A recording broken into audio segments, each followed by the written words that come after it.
কারবালার ট্র্যাজেডি যেটাকে বলা হয়ে থাকে। মুসলমানদের মাঝে সবচাইতে বেদনাদায়ক ইতিহাস হচ্ছে কারবালার ইতিহাস।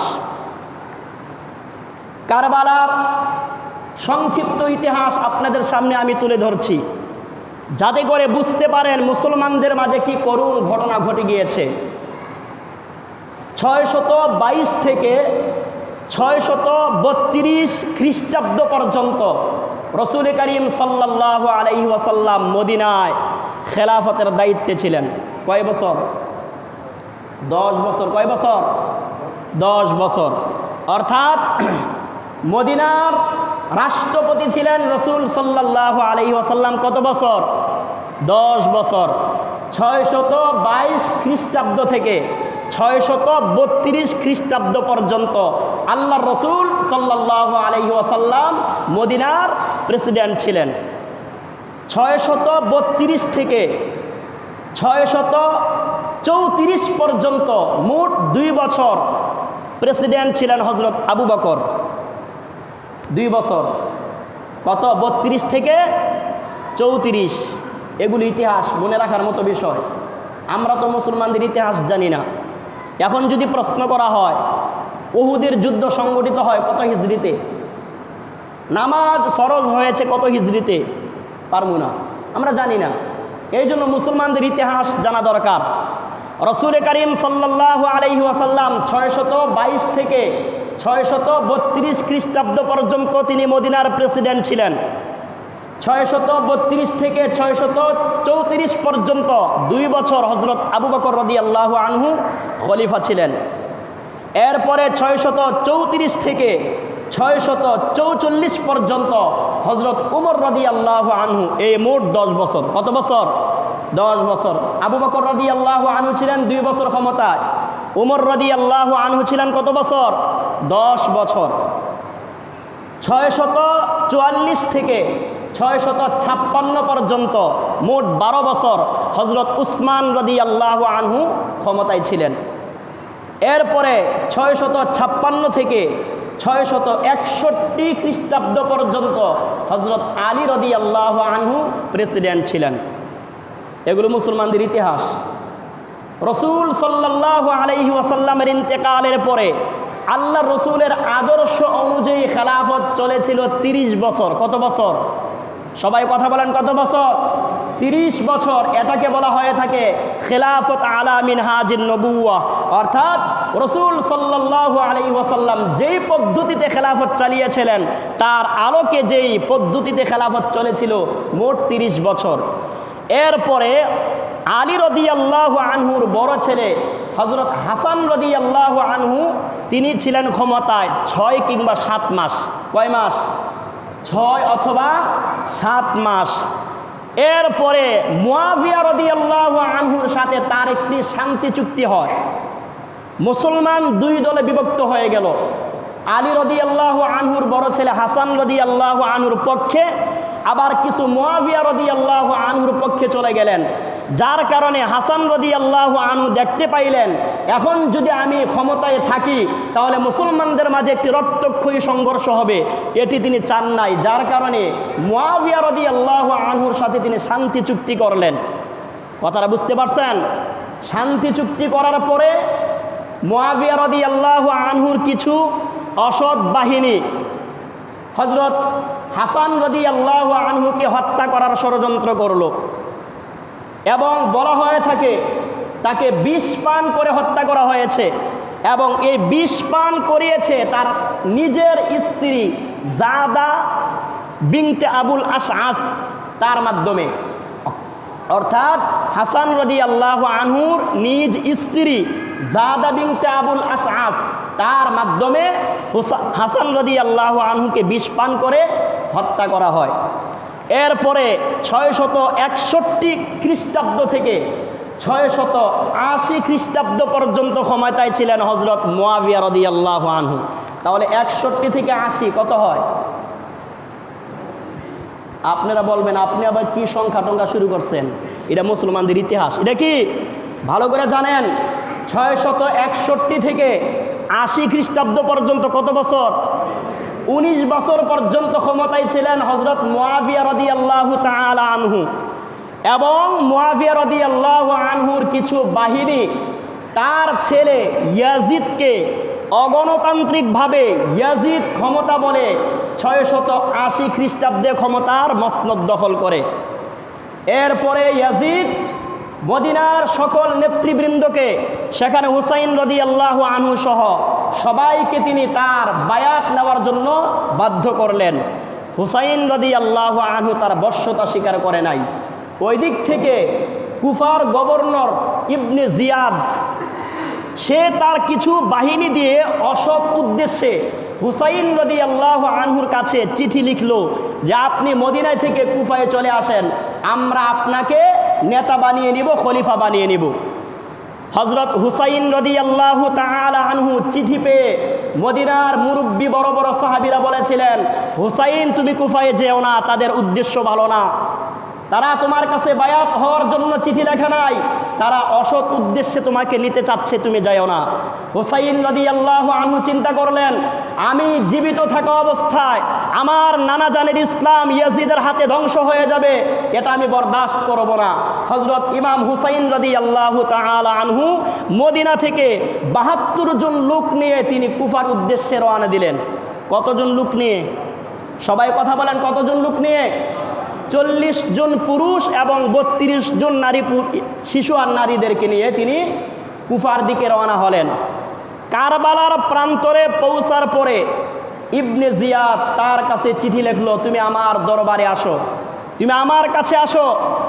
হযরত হুসাইন রাদিয়াল্লাহু আনহু বলছে, যে ব্যক্তি রাসূল সাল্লাল্লাহু আলাইহি ওয়াসাল্লামের বিরোধিতা করেছে, আল্লাহ তাআলার পরকালকে অস্বীকার করেছে, আমি ইবনে জিয়াদের কাছে যাব না। ইবনে জিয়াদ ইয়াজিদের কাছে খবর পাঠাইল, হুসাইন দল বল নিয়ে আসছে কুফায় যুদ্ধ করার জন্য। বলেন নাউজুবিল্লাহ। ইয়াজিদ রাতারাতি 6000 সৈন্য পাঠিয়ে দিল। কয় হাজার? 6000। আর হুসাইন রাদিয়াল্লাহু আনহু গিয়েছিলেন কতজন? 72 জন লোক নিয়ে। আচ্ছা বলেন, 72 জন লোকের সাথে 6000 যুদ্ধ করা লাগে? শুধুমাত্র যদি 6000 লোক একটা দৌড় মারে, 72 জন তো পায়ের নিচে পড়ে মরে যাবে। হুসাইন রাদিয়াল্লাহু আনহু জিহাদ করার উদ্দেশ্য ছিল না, সেখানে তিনি যুদ্ধ করবেন, তাহলে তো তিনি মদিনা থেকে দলমল নিয়ে যাইতেন। যুদ্ধের উদ্দেশ্যে যান নাই, গিয়েছিলেন কুফার লোকেরা তাকে চিঠি লিখেছে, এই চিঠির জবাবে তিনি গিয়েছিলেন।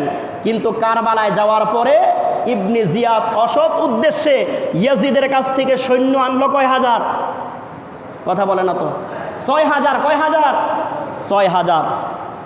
6000 লোক ইবনে জিয়াদের নির্দেশে হুসাইন রাদিয়াল্লাহু আনহুর সাথে সকালবেলায় যুদ্ধ শুরু করে দিল। জোহরের ওয়াক্ত আসার আগেই 40 জন পুরুষ যারা ছিলেন ইমাম হুসাইন রাদিয়াল্লাহু আনহু ছাড়া সবাই শহীদ হয়ে গেলেন।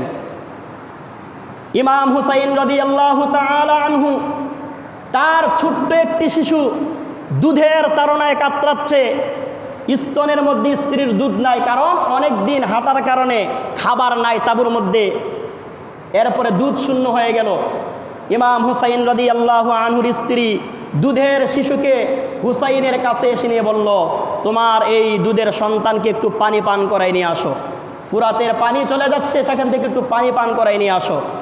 হুসাইন রাদিয়াল্লাহু তাআলা আনহু এই দুধের শিশুকে কুলে ধরে ইয়াজিদের 6000 সৈন্যবাহিনীর সামনে দাঁড় করিয়ে বললেন, ও ইয়াজিদের সৈন্যবাহিনীরা, আমার সাথে তোমাদের শত্রুতা থাকতে পারে, এই যে দুধের শিশু, এটাকে একটু পানি পান করানোর জন্য একটু ফুরাদের তীরটা আমাদের জন্য ছেড়ে দাও। তিনি এইভাবে নিজের সন্তানকে উঁচু করে ধরেছেন। ইয়াজিদের সৈন্যরা পানি তো দেয় নাই, বড় বিষাক্ত তীর এই ছোট্ট শিশুর গায়ে মেরে দিয়েছে, এদিক থেকে ওই দিকে তীর বের হয়ে গেছে। বলেন নাউজুবিল্লাহ। এই কলঙ্কিত ইতিহাস কারবালার ইতিহাস। হযরত হুসাইন রাদিয়াল্লাহু তাআলা আনহু নিজের রক্তগুলো, সন্তানের রক্তগুলো নিজের চেহারায় মাখলেন, আর নিজের সন্তানকে কোলে করে তাঁবুর মজা এনে স্ত্রীকে বললেন, তোমাকে আর এই সন্তান কোনোদিন পানি পানি বলে চিৎকার করে কান্না করে তোমাকে বিরক্ত করবে না, জীবনের মতো পানি খেয়ে ঠান্ডা হয়ে গেছে। হুসাইন রাদিয়াল্লাহু আনহু বলছেন, এখন আমি চলে যাচ্ছি। স্ত্রীরা বলল, আপনি কোথায় যাচ্ছেন? হুসাইন রাদিয়াল্লাহু আনহু বলছেন, আমাদের সাথে 40 জন পুরুষ এসেছিল, তারা যেই পথে গিয়ে শহীদ হয়েছে, আমিও আমার জীবন আর বাঁচিয়ে রাখতে চাই না, আমিও তাদের সাথে চলে যেতে চাই। হুসাইন রাদিয়াল্লাহু তাআলা আনহু ইয়াজিদের সৈন্যবাহিনীর সাথে লড়াই করে অসংখ্য শত্রু বাহিনীকে পরাজিত করে ফুরাতের পানির কাছে তিনি চলে যাচ্ছেন।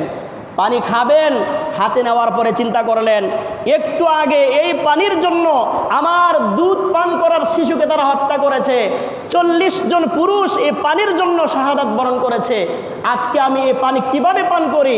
পান করবেন, কিন্তু এই ভেবে তিনি পানিটা হাত থেকে ছেড়ে দিলেন। আবার লড়াই করতে করতে শেষ পর্যন্ত হযরত হুসাইন রাদিয়াল্লাহু আনহুকেও শহীদ করে দেন। শহীদ করার পরে তার কল্লাকে আলাদা করে ফেলা হয়। তার কল্লাকে আলাদা করে প্লেটে করে ইবনে জিয়াদের দরবারে নিয়ে যাওয়া হলো। ইবনে জিয়াদ সিংহাসনের মধ্যে বসে হযরত হুসাইন রাদিয়াল্লাহু আনহুর কল্লাটার মুখের মধ্যে, ঠোঁটের মধ্যে লাঠি দিয়ে এদিক সেদিক নাড়াচাড়া করতেছে। আর পাশেই বসা ছিলেন হযরত যায়েদ রাদিয়াল্লাহু আনহু, 80 বছরের মুরব্বী মানুষ। তিনি বললেন, ইবনে জিয়াদ, এতক্ষণ পর্যন্ত তুমি যা করেছো সহ্য করেছি, কিন্তু এখন তুমি রাসূলুল্লাহর নাতির ঠোঁটের মধ্যে লাঠি দিয়ে নাড়াচাড়া করতেছো, এটা আমি সহ্য করব না, তুমি এই বেয়াদবি বন্ধ করো। আমি নিজের চোখে দেখেছি রাসূল সাল্লাল্লাহু আলাইহি ওয়াসাল্লাম হুসাইনের এই ঠোঁটের মধ্যে 1000 বার তিনি চুমু খেয়েছেন। বলেন সুবহানাল্লাহ। তুমি সেই ঠোঁটের মধ্যে তোমার এই লাঠি দিয়ে পায়ের কাছে রেখে তুমি এটাকে নাড়াচাড়া করতেছো, তুমি এই বেয়াদবি বন্ধ করো। সেই কলঙ্কিত ইতিহাস হচ্ছে কারবালার ইতিহাস। আজ সেই ইতিহাস মুসলমানদের মাঝে প্রত্যেক বছর আসে আর যায়, কিন্তু সেই হুসাইনি চেতনা আমাদের মাঝে আর জাগ্রত হয় না। হুসাইন রাদিয়াল্লাহু তাআলা আনহু একজন মানুষ হয়ে এত বড় ক্ষমতাধর ইয়াজিদের সাথে তিনি আপোষ করে নাই। তিনি চেয়েছিলেন যদি আপোষ করতেন তাহলে কি তিনি বাঁচতে পারতেন না? বাঁচতে পারতেন। তিনি চাইলেন আমার নানা জানির ইসলাম সুপ্রতিষ্ঠিত থাকুক, এখানে আমি বাতিলের সাথে আপোষ করতে পারি না। অতএব মুহররম মাস একদিকে আমাদেরকে শিক্ষা দেয়, এই মাস হচ্ছে অতি সম্মানিত মাস। এই মাসে আল্লাহ তাআলার কাছে অতি সম্মানিত একটি দিন হচ্ছে আশুরার দিন। এই দিনে যদি কেউ রোজা পালন করে আল্লাহ রাব্বুল আলামিন তার অতীতের 1 বছরের গুনাহ ক্ষমা করে দেবেন। সুবহানাল্লাহ। তবে আবার কারবালার ইতিহাস আর মুহররমের ফজিলত কিন্তু এক না। মুহররমের ফজিলত আগে থেকেই, তবে ঘটনাক্রমে 10ই মুহররম এই কারবালার ঘটনা ঘটে যায়। এরপরে 11ই মুহররম আল্লাহ রসুল সাল্লাল্লাহু আলাইহি ওয়াসাল্লামের স্ত্রী উম্মে সালামা রাদিয়াল্লাহু আনহা তিনি স্বপ্নে দেখেন রসুল সাল্লাল্লাহু আলাইহি ওয়াসাল্লামের দাড়ির মধ্যে ধুলাবালি লেগে আছে। আল্লাহ রসুল সাল্লাল্লাহু আলাইহি ওয়াসাল্লামের চোখ দিয়ে পানি বেয়ে বেয়ে দাড়ি ভিজে ভিজে পড়তেছে। আল্লাহ রসুল সাল্লাল্লাহু আলাইহি ওয়াসাল্লামের স্ত্রী উম্মে সালামা জিজ্ঞাসা করলেন, ইয়া রাসূলুল্লাহ, আপনি কাঁদেন কেন?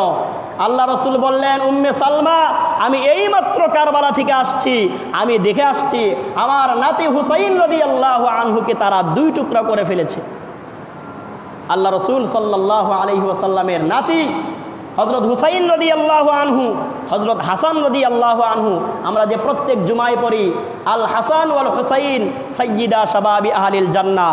হাসান হুসাইন এরা সাধারণ মানুষ নয়, আল্লাহর জান্নাতের যুবকদের তারা লিডার হবে। সুবহানাল্লাহ। এই জন্য আমাদের উচিত মুহররমের চেতনায় উদ্দীপ্ত হয়ে আমাদের যেভাবে করে আশুরার রোজা পালন করব, ঠিক তেমনিভাবে কারবালার ট্র্যাজেডি থেকে শিক্ষা গ্রহণ করে আমরা যেন খেলাফত আলা মিনহাজিন নবুয়ত, অর্থাৎ আল্লাহ রসুল সাল্লাল্লাহু আলাইহি ওয়াসাল্লাম যে আদর্শের উপরে ছিলেন সেই আদর্শ বাস্তবায়ন করার জন্য জীবনের সব কিছু বিসর্জন দিয়ে আল্লাহর জমিনে আল্লাহর দ্বীন কায়েম করার জন্য আমরা রাজি আছি তো ইনশাআল্লাহ? আল্লাহর জমিনে আল্লাহর দ্বীন কায়েম যতদিন না পর্যন্ত হবে, এর আগ পর্যন্ত ব্যক্তিগত জীবনে, পারিবারিক জীবনে, রাষ্ট্রীয় জীবনে শান্তি আসবে না, আসবে না, আসবে না। আল্লাহর দ্বীন প্রতিষ্ঠা ছাড়া আপনি ইসলাম পরিপূর্ণভাবে পালন করতে পারবেন না। শুধু ব্যক্তিগতভাবে নামাজ, রোজা, হজ, যাকাত আদায় করলেই ইসলাম পালন হয়ে যায় না। ইসলাম পালন হচ্ছে মসজিদের মধ্যে যেইভাবে এক ইমামের কমান্ডারে চলেন, দেশের ভিতর আপনি সেই একই ইমামের কমান্ডারে চলতে হবে। তবে দেশের ইমাম হইতে হবে কি? মুত্তাকি, পরহেজগার, তাকওয়াবান, যেই ইমাম মসজিদের মধ্যে সর্বপ্রথম ইমামতি করার যোগ্যতা রাখেন। সেই ইমাম আছেন আমগর? মহিলা মানুষ তো ইমামতি করতে পারে না। এবার চিন্তা করেন, আমরা মুসলমান, আল্লাহর নবী বলেছেন লা ইউফলিহা কওমুন ওয়াল্লাউ আমরহু ইমরাতান, ওই জাতি কখনো সফল হতে পারবে না যেই জাতির লিডার, যেই জাতির নেত্রী হবে মহিলা।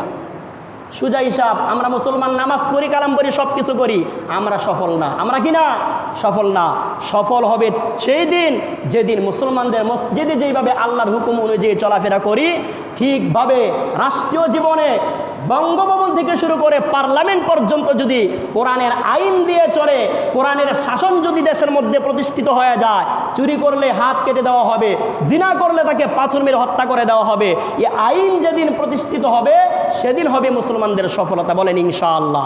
আল্লাহ পাক রব্বুল আলামিন আমাদের সবাইকে সেই ইতিহাস থেকে শিক্ষা গ্রহণ করে বাকি জীবনে আমরা যেন অমুসলিমদের সাথে, বাতিলের সাথে কোনোভাবেই আপোষ না করে চলতে পারি, সেই তৌফিক আল্লাহ আমাদেরকে দান করুন। বলি আমিন। সবাই বলে আমিন।